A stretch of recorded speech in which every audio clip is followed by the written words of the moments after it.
Omulala Soul TV tukulamusizaako na Joli wazoota sebo wazoota nyabo olwaliro wa kusatu ennaku z'omwezi 23 omwezi ogw'omukaaga omwaka gwa 2021 tuyingidde olunaku olwokutaano ku nnaku 42 tujja genda nga tubala mpola countdown paka tunagimaliriza ennaku 42 ne zigwayo zamugwa musanvu eyo ennaku z'omwezi nga 29 okubanga zigweddeko bw'obala okuva 18 twasitandika naye mpola tujja kutambula nze Mamadi Wamala program Omunnyo Ku Makya nga bulijjo Monday paka olwokutaano tubeera okuva ku ssaawa 12 paka ssaawa 4 ez'okumakya tunuulira ensonga ez'amawulire ensonga enkulu ezikwata ku ggwanga lyaffe ensonga zonna ezigenda mu maaso mu ggwanga mu nsi yonna okutwaliza awamu bingi tubyogerako wano olunaku olwaleero tusuubira nti minisitule yategeezezza nti egenda tandika okubanga egaba obutimba eri abakyala abo n'abazira abaami bonna abasazeewo okubanga basula mu butale obw'enjawulo mu mbeera ey'omuggalo obutakkiriza okubanga badda eka bangi bakukulumye nti tebalina butimba ate omusujja ogw'ensiri bali kugenda sooka ate okubatwala okusinga COVID-19 naye bategeeza nti bagenda tandikira mu katale akena akasero olunaku olwaleero zinawera ssaawa 3 eyo enteekateeka ejja kuba etandise ate ensimbi ez'abawejjere zazzeemu nazo obukwakkulizo n'obukodyo Ssaabaminisita agambye nti gwe wenna alina essimu nga leeseeko akasente akasukka mitwalo 10 etoli mu mbeera y'abawejjere banakebera bajja kujja ku lukalala kati obanga oli muwejjere nga wawa esimu yo n'ogiwa omuguuda olabika ng'ogenda kuviiramu awo tugenda byogerako n'ebirala bingi naye munaye kakulamuseeko tulaba ati betugenda okubanga tuseseetuka enkya ya leero aliko Soul TV nange nkubuuzaako nti wasuza otya nnyabo ssebo tukwebaza olw'okuba nti ozuukidde ku Munnyo amaanyi zetusima polo ensonga tujja zoogerako ensonga nyingi bwana Wamala nga bayogedde neera tusaasira nnyo abafunye ebizibu tumanyi nti embeera nzibu abamu bandi banga bali mu zi intensive care units abalala bali waka bapuuca n'ebirwadde eby'enjawulo naye tubasaasidde ne tubasabira nti musuuke amangu abafunye ebirungi ne tubebalizako Mukama Katonda embeera abamu baga nti kati buli omu agumye munne naye era tumanyi nti Katonda yajja okukola ki yajja tuyisaamu bwana Wamala nsanyuse nnyo enkyaleero neera okuddamu okulaba nga twegatta ku balabe baffe bali eyo abatulaba naye oyogedde ku nsimbi z'abawejjere bantegeezezza nti abantu abamu amasimu gasula mu kyaja abamu beewoladde n'akasente amasimu tegava mu kyaja sikubanga message ejja nesanga ng'essimu tekoze eki teriiko abamu bagambye babategeeze enamba entuufu kubalina okubanga basindika babakubire bawe enamba entuufu basooke babakubire esimu babakakase nti esimu eno gye tuba tuteekako sente eno tebagibanja tuteeka akasente olina okusindika ku namba kale bweyaŋŋambye nti eyiye bagibanja kati bajja kuwa enamba entuufu tamanyi butuufu oba sente zinakola ki bayinza okusindika sebo bayinza okusindika 10 zonna ne zikola ki n'ogenda okunulayo nga zobadde obanjibwa nga osigadde obanjibwayo ebibiri osigazizaabwe ebyo so embeera bwetyo bweri abantu kyo kituufu beetaaga buyambi mu kiseera kino kyenyini bw'olaba bwana Wamala olunaku ndowooza lubadde lwaggulo ne luli nga poliisi egobagana n'abantu abagezaako okuyingira ekibuga emmotoka bazisibye n'abantu ab'ebigere bagezaako okuwaguza okukola ki okuyingira ekibuga olaba nga waliwo embeera oba oliawo etali ntuufu kyetaaga prime minister Ssaabaminisita waffe n'abantu be bakikoleko mu bwangu ekibanga kisoboka abantu babeeko kye babayamba naye nze nga bwe nayogerera ku ntandikwa nziramu okyogera nti abatulaba mwesunge mpolampola akasente mukesunge ne mukesunge mpolampola yakigiye bulungi era temwesunga sibo abantu besunze akasente kano si buli omuntu agenda kafuna n'agamba nti abalina ku ttooka eyo bw'oba olina ennyama nyingi wanneyibawo kubanga bwe yagamba nti akasente essimu ayinayo ekiwagu funa engeri gy'okola ki gy'okikekereza ndowooza definition y'omuwejjere awo wewali obuzibu oba most vulnerable person okugenda okumudefininga awagenda bbeerawo akazibu kubanga tubadde twebaze ffenna ekintu kyatukubye ffenna naye omuli ffenna badde batubaze kyenga nawe badde webalamu abo nali nebaze abawejjere Sisuubira nti abantu abasinga eri abamu nga tabadde muwejjere naye ng'embeera ye mutadde mu mbeera y'obuwejjere. Abantu abadde asobola okuba nga avuga bodaboda ye, abadde asobola okuvuga takisi ye ng'asobola okwehantingira mpolampola n'ateeka akantu ewaka. Kati embeera y'omuggalo naye mufudde omuwejjere. Yakimanyikiddwa naye kati agenda mukola atya kubanga ono yagambye nti agala asooka alabe essimu yo omwezi oguwedde. Nze kankubulire bwanaamala ndaba ebintu bye boogera kyovola angambye nti Abeesunga ensimbi ezo bakole ki bazeesunga empola kuba ndaba byonna bye boogera engeri gye bagenda okudefiningamu that most vulnerable person byonna tebikola ki tebikwatagana kati bwogamba kubanze ensimbi zewayogedde emitwalo 10 ze sijje naawulidde ate sinagamba 10 tebanakudefininga bali babadde na proposal yaabwe. Kati nze oli yagambye nti tujja kutunula ku ssimu tufune rekodi tulabe oba abadde afuna sente zenkana ki naye can that be a benchmark really? Nedda bwembanga esimu yange tugikozesa bangi ng'awaka nga waliwo eyakafuna nga bweyogedde waliwo eyakareceivingrako emiliyoni 2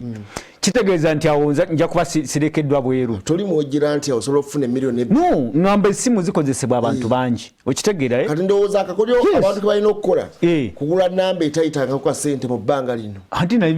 anti bagenda bikola nabyo byogedde bw'okoza ensobi okyogera kuno kuba bagenda gigula so nze mbadde ngamba nze nkyebuuza enkola entuufu gye bagenda okukola ki kuba nagambye ensimbi akantu akaliko ssente ekintu ekiyitibwa ssente kizikiriza buli omu ajja kukola ki ajja kubanga ayagala okufuna akasente ako so ndowoozamu nti enkola eno ejja kubeera abused entegeka yonna ejja kubeera abused ne babaga nti bajja kukolagana na ba LC okuvayo n'olukalala lw'abantu be balowooza nti bawejjere nalwo olujja kubeera abused aba LC bajja kunyigamu abantu baabwe tubimanyi era tubyogera okuba nti tubiyiseemu tubirabye ebbanga ddene olaba n'akawunga kenyini nako kenyini kwe batuukira ddala ku maka genyini ku famire nga batuuka ku famire ne bamaliriza ng'ate waliwo akayiseewo nga bakayisawo ne bakawaaki ne bakawa abalala abatagwanidde okuba nti abatali beneficiaries so tulowooza nti oba oliawo wabeerewo enkola enambulukufu kirungi nti tebapapye tebanatugamba nti batuuse ku kino kyenyini baga nti bakyayongera okwetegereza n'okwekanya entegeka eneebeera ng'eri transparent naye nze ngamba nti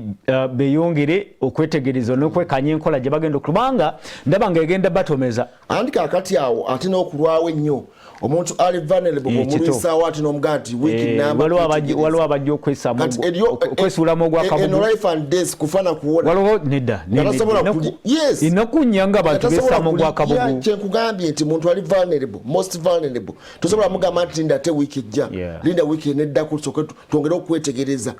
omuntu okulya ateekeddwa okuba nga ali eno survival just ombeezaawo bubeeza it's one off ogenda muwa asigale nga yeetetenkanya embeera eziddako naye ndowooza olunaku olwajjo twesobodde ndowooza kumaliza nteekateeka eno badde mbyakobiki ndowooza olwali bagenda kutuula baveeyo n'ekyenkomeredde naye ndowooza kibawadde nabo neera si yateekwa okuba nga ensonga eyagimaliriza waliwo tiimu n'ekibinja ekyenjawulo ekiteekwa okuba nga kikola ekiri technical ekiteekwa okuba nga kikola ku nsonga eyo ye nga kimulipootingira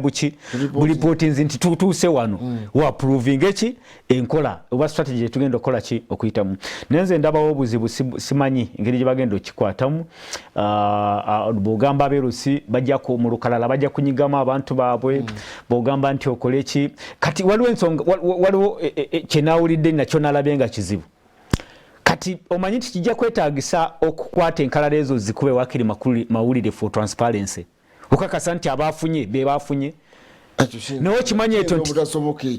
naye okimanyi kyetaagisa naye nga kyetaagisa oga nti tekisoboka naye nga kyetaagisa kakati ate ezo ensimbi z'otwala mu mawulire lwaki tozongera bwongezi bantu ne bagenda mu maaso kuzikolamu kantu no lindako for transparency accountability ekyamawulire nkiresenga kyakulabirako naye nti olaba nti kyetaagisa oba oliawo ku mutendera ogumu okuba nti abantu obaako oba otulaga nti bano bebafuna ensimbi tubamanye akasente ensimbi ezaafunikwa mulundi guni baazikubawo tumanya nti ono yafuna byajja luvannyuma abantu bawangayo ebintu neti byagenda na baba mole babijeno gati take for transparency kudyawo naye ndoza nze ngamba tekyetaagisa omuntu muwe bwika sente bwoba muwadde ati tekyetagana ku ate bobango wadde aba batakola ki abatali eligible nze saagala nnyo omuntu ampaati n'ateeka mu kamera nakuwadde kubanga nina okukulabisa mu mbeera for transparency nida bwana Wamala boga nti oli vulnerable kiriza tukutegeera nti oli vulnerable onyambya tuwaki ogenda ondabise nida sikuyamba kuno sikuyamba sebo bwana Wamala kuno sikuyamba ino government ewa abantu bayo actually ensimbi sizaayo ensimbi zaffe kibaga nti bwoba owaddeyo owesezaayo kono ate dyolema okumanya n'ekyo si kyebwe kiri kubaka kyetwogerako kya gavumenti okutoola ku nsimbi baluwa omusolo ze bakola ki ze bagiwa ebaddize wekitegeera so tekifaanana na kiri ekyomuntu okukwata mu nsawo yo ng'akuwa so mwetaagamu transparency kyekikulu kubanga owekitiibwa Robin Nabbanja wabanga transparency teri mu ntegeka eno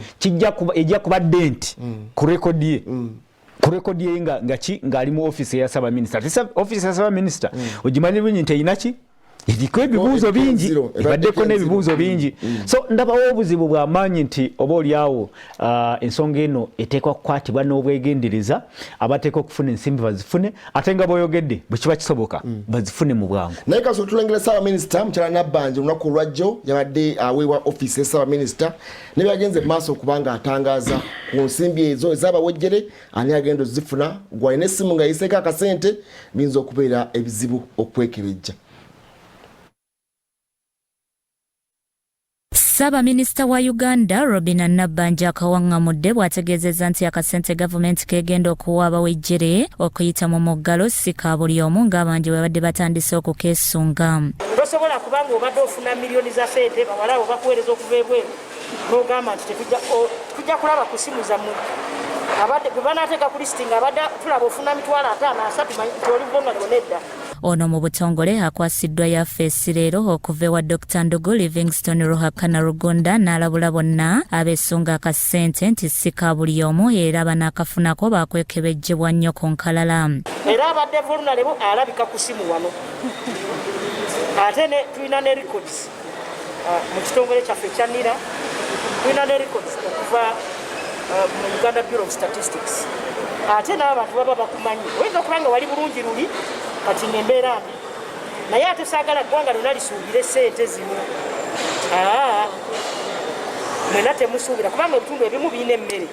Alabudde bannayuganda okwongera amaanyi mu lutalo lw'okulwanyisa ekirwadde ki COVID-19. It is easier for you to put on a mask than being in an ICU room. It is easier. It might be inconveniencing to put on a mask, but it's not as painful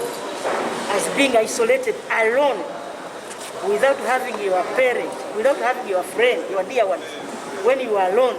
for almost more than 2 weeks. Ategeezezza nti entegeko okumaliriza enkalala ku kyagenda mu maaso era nga leero tekusobodde kufundikirwa nga bwe kwalangirirwa. Abadde Saba Minisita agumizza eggwanga nti amaanyi amangi n'obusobozi buli mu mukyala Nabbanja era asabye ttiimu gy'abadde akola nayo okumuwa obuwagizi obwetaagisa okutuukiriza emirimu. Has gone through the process, has been identified at certain levels, promoted certain levels, either by the center or by the president or by the population, to the level of where she is now the Prime Minister of Uganda. Nabbanja agamba ku mulundi guno nga Saba Minisita omukyala asookedde ddala n'abakyala abalala mu kabinet baakugatta amaanyi era wakubiriza baminisita bano okujjumbira entuula za Parliament n'okulaga ebikoleddwa gavumenti. Njagala okusaba bannayuganda n'okusaba mwenna baminisita bannange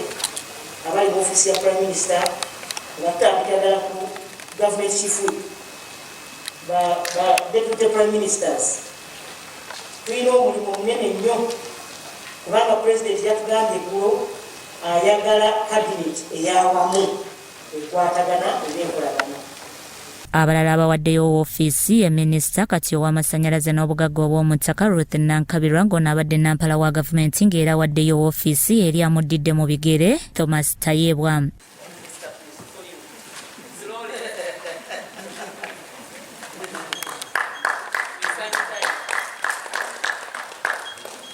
Bikusakidwa Wamala Muhammad, Grasso TV, Omunnyo. Embeera ye yabadde olunaku lwajjo naye olengedde omukyala kyagambye okusingira ddala atubadde twagala kufuna message ye eyo gye yagambye nti si buli omuntu weesunga akasente kano naye definition yakyo ne scrutiny egenda okubanga eyitibwamu nti twagala ensimbi zitukire ddala ku muntu oyo beneficiary kikyandibadde ndowooza ekirungi bakole byonna bye bakola naye waakiri omuntu oyo muwejjere atuukibweko awebwa akasente ke akateeke mu nsawo oba zinaaba kasanvu oba mmeka naye kamutuukeko ogenda kulaba ekikonde ogenda kulaba ekikonde tetwagala bituke bya kikonde ogenda kulaba ekikonde tokangakanga nsiteeka ku bungi ogenda kulaba ekikonde ngaero sitantadde ku lukalala nga oli akitegedde nti ero si amutaddeko ku lukalala amugyeko ku lukalala ogenda kulaba ekikonde gwerinda ajaga ataata gundi ogaana otya okunteeka ku lukalala nga ndi bubi nga bondaba ogenda okulaba ekikonde mu LCs kandooza badde ba LCs benyini ate kati waliwo LCs ebibuga abantu bamanyi jukira nti byebyalo osobola okumanya waliwo mwami gundi enyingiza mpozi ngoyogera Kampala Road abantu wane Kagugube abantu e Makerere babamanyi ba LC babwe babamanyi ne ba LC bamanyi ki no kyengamba nti amaka amagundi kwegamba galudde mu bitundu babira bagamanyi actually LC kati zatandika kola ki zatandi emyaka geneta negisembyeyo zibadde zitandise okusembera kumpi n'abantu abantu badde beyanjula mu LCs ngewaffe wane Wakiso twadde tutulanga mu lukiiko lwa LC buli Sunday soka mu mwezi nga tubeera n'olukiiko lwaki olw'ekyalo so awo endabiroboozi mu nti ekikonde kijja kwaka Kalebu ng'akitegedde nti LC we teyamukoze yamujje ku lukalala ng'agenderedde amanyi nti akola ki yoba oli awo aliko obulungi ate ayinza okumwerabira bwerabizimu kati ekiseera kino kibalimu kati akasatira akaliwo lindako kubanga okuwaya lukalala katono bwanawamala twebuuzeemu katono nti ogenda kuwa buli household oba nedda ate buli household olina okubanga owa household nejjukira nti household ezimu ziina ki nene abantu bangi n'endala zirina abantu babiri kati omanyi nti awo obwenkanya bubeera nga tebukoze eki ojjukira nti wali mu kawunga bayerodiyo batuukiranga ddala ku mulyango ne bagamba obwana mu bubale buli bumeka ne bagamba buli omu bamukwasa akake n'ayingira n'akake tola nti awo waliwo fairness waliwo obuliawo obwenkanya naye kati waliwo famire egenda okufuna emitwalo katugamba 2 naye ng'erimu omuntu omu kuba nayo household ye muntu omu yekka kyenakugambye nti singa bakoze ne bagamba tufunye akasente kenkanawa tukagabanya emba Uganda so bule mwakwate kakutte ebintu bikyali matankani bwe bityo tebinaba kutegerekeka naye era kati basabire bafune bakole entegeke ennungi egenda okuyamba abana Uganda tanabanja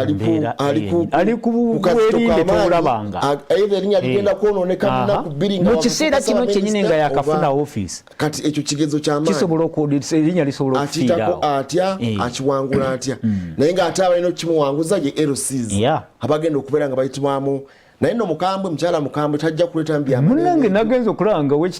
wekitibwa honorable leka nyabo kukyusa face yakyusiza face munaku 3 atandika olumirimu gitandise yakyusiza face tulina interviews ezo neza za honorable wekitibwa Nabanja era yatugambye taliko kaseko wadde kati twale tukyambuze kusanga mundu sana okundisa yatandika mirimu gende wekitibwa Nabanja Robina saba minister waffe za kakaseko kobambi kali kwakati akaseera kazibu nnyo ebintu by'omunene ndowooza biwedde kati atandike naye seba abantu si bangu abantu sebo botandika nedda abantu bwakwasa omukono ogw'ekyuma sebo nabo basobola okusitukira mutomanyi kati ataawo anti kati alina okuteekawo obwerufu mu mbeera tojja kuteekawo obwerufu ebintu okutambula ng'otaddewo kaseko obukulembeze nno gwe tobumanyi bwamala buzibu obukulembeze buzibu obukulembeze oteeka kuteekinga decision ate decision zoteekinga ziriko bezikola ki bezinyigiriza abagenda okukola ki kati awo wali obuzibawo ate mu decision ezo buli omu ayagala omukole ki omusanyuse ekitasoboka ate munnange munange ebintu bizibu obukulembeze tolowooza nti kulya abamu balowooza nti kulya nesebo obukulembeze sibwangu so Oweekitiibwa Nabbanja maama nkusaba obukambwe nedda akaseeko kakomewo kamwenyumwenyu kali kakomewo nalabye ng'ennaku 3 eziyiseebwawo olinga akyusizaamu feesi yoyo Nabbanja omutuufu yoyo kati ali ku karakita yentuufu naye ndowooza kati awo aba LC n'abantu kuba kati bagenda kikwasaganya ne gender oba oli awo ministry ekikula eky'abantu okulaga nti egenda okulambika abantu abo bagamba nti bagenda kukozesa nira wakiwulidde nakyo nti bagenda kwekebejja ne records oba data wa nira kuba nira kyekitongole ekiwandiisa ekyatuwandiika ekyatujjako ebitukwatako ffenna biriyo babitiriseeyo naye ekyenjawulo oba kyenawulidde ate okufuna gundi access to those records oteka kusoko kufuna court order kuyita mu gundi court order etwala myaka 2 kotuko tujja kutwala myaka 2 era baba bakisabye ntukyetaaga bagenda ne bagambira court ne bagigamba tuwandiikire ne bagiwandikira ne baddamu teyinza twala mwezi ndi sure nti data wange agenda kozesebwa bulungi data wanje data ebinkwatako ebisinga kwe bagenda okusinziira okumanya oba ndi muwejjeri oba ngwamu aba bagenda okufuna oba sigenda kufuna binabeera safe bagenda bikozesa bulungi omanyi nti tulina neteeka erya Data Protection Act tulina neteeka eddala erya privacy erikuuma privacy ebintu ebikwata ku muntu okitegeera nga tolina kubifulumya kati awo walinawo kalumanywera nti bateekwa kulaba nga oba oli awo basooka kutunula amateeka gabenga gabakiriza okukola ki okwakisesinga information yaffe kuba information y'omuntu ate oba oli awo tebeera yakukozesa nga bw'oyagala bw'oba ogenda kukozesa information y'omuntu ekwata ku either financial capacity ye ensimbi zayingiza bw'ebintu ebyo byonna oteeka kubanga oyina olukusa obuliawo olukuweebwa etteeka kati bwe baalumikanga amasimu basonga kugamba nti amasimu bagalumika basooka ojjukira olutalo lwaliwo nedda sebo omanye olutalo lwaliwo nga Saba Minisita John Patrick Amambabazi olutalo lwagenda okubeerawo okulumanya baali bakugambye nti tuba tuzirumika oba ebbanga lyonna nini olwaleero kimanyi nti tekikirizibwa ate kikirizibwa naye kati oyinza kikolera ki bino just twogerako bwogezi ogende mu kooti simanyi okola ebitya ne bwe baagadde okukola sebo abagezi wano webali sebo mukama wange bwana wamala abagezi webali abasajja bajja kuvaawo balooya abagezigezi bakube gavumenti mu kooti sebo ebyo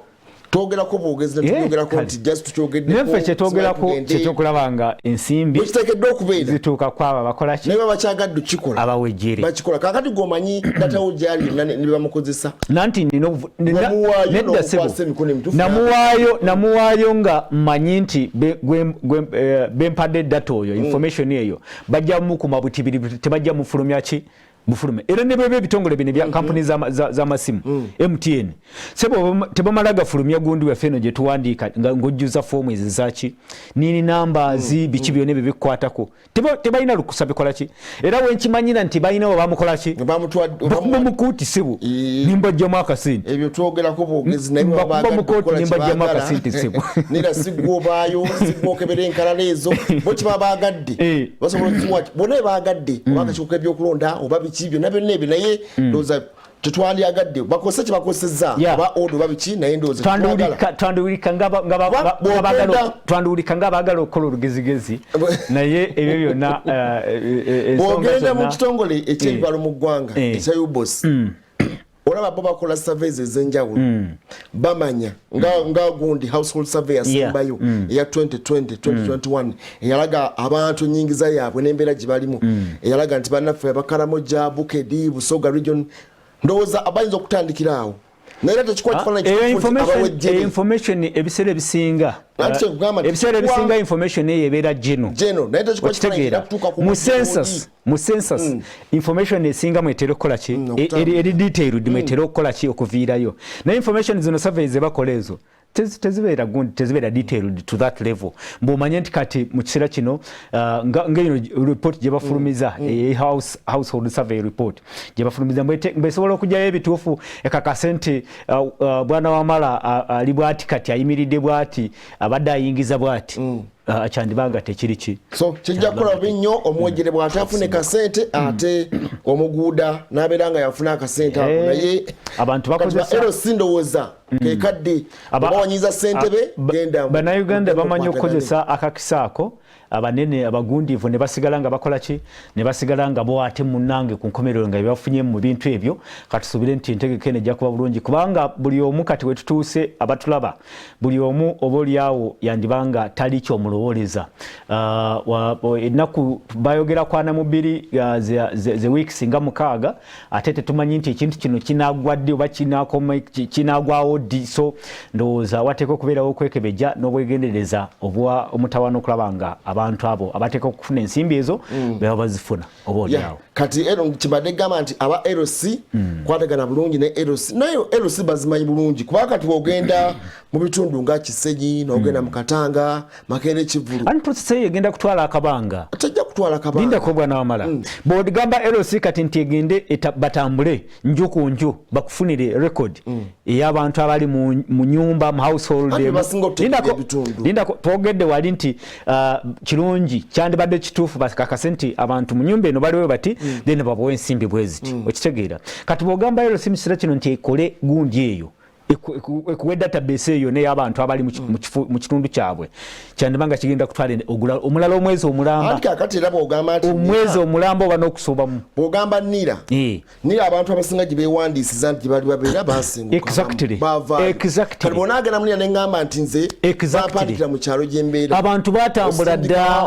actually kankubuulire nze kennyini nze neewandiisa nga ndi Makerere niko tikyali Makerere ndi bonagera mudate jakuwaira ono vulnerable we Makerere nenga ndi vulnerable wawa we nasana kakati awute kugambe nti LC yevunanyizibwa ku kino kati yemanyi omuntu yavaawa n'atambula okujja kati kati Makerere tebamanyi gye nalaga tulaba kati sente be yamanyi kati data yenyini mama gyatugambe yinza obutakola nnyo kadde eyo nire yinza obutakola twetaaga kati emergency mangu agency charge matter of bagende mu LC etambule nju ku nju ewandiike nti enju eno erimu abantu 20 oba 15 oba 3 okitegeera kati abo bagambe nti mu abasatu ate waliwo n'ekirala tokirabanga kagikuulire eno kizibu nnyo omanyi nti waliwo abantu family ngerimu abantu 5 nga bajja kukwata nga balina esimu eki emu yokka ng'omusajja yakola ki yagirina bakwate ensimbi ez'abantu aba abataana bawejjere basindike ku simu y'omwami omwami agende wali aziriemu embizi okimanyi ekyo nidde ssebo okimanyi nti bajja kukwata ensimbi baziteeke ku simu y'omuntu omuntu abulewo abe nga takyakola ki abalala basigale nga ate abawejjere sebo abantu bajja kwetta lindako sebo bajja kumala bamufunze mukafunda nga yalya sente zaabwe bamusebe fulapeni y'embizi anyhow katubabika tunyomule wa Soul TV betudda tugenda kebwe eggwanga ensonga zezo tovaawo tukomawo kutunoyo